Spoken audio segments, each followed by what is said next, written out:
Dapat bang i-post online yung success mo or mas okay na tahimik ka na lang?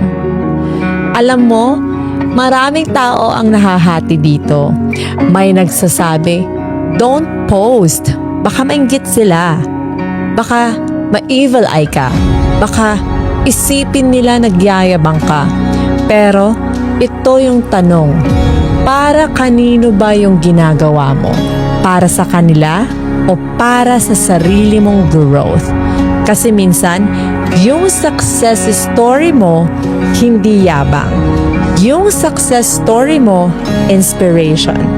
May tahimik na nanonood sa'yo ngayon na pag nakita nila na kaya mo, baka doon sila kumuha ng lakas para magsimula din. Pero ito din ang totoo. Hindi lahat ng tao matutuwa sa progress mo. May mga tao na mas magiging distant. May mga kaibigan na biglang magiging silent. At doon mo marirealize, hindi lahat ng nakakakita sa'yo gusto kang makitang umangat. So ano ba talaga? Post mo ba or keep it private? Here's the real answer. Depende sa intention mo. Kung ang posting mo is para manginggit, then yes, mali yun.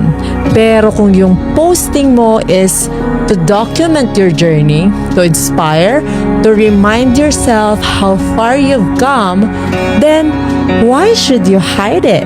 Kasi hindi mo kailangang lumiit para lang maging comfortable ang ibang tao. So next time na may win ka sa buhay, tanungin mo yung sarili mo, nagpo-post ba ako para magyabang or para magbigay ng liwanag sa iba? Kasi minsan, yung kwento mo, yun yung hinihintay ng ibang tao para hindi sumuko.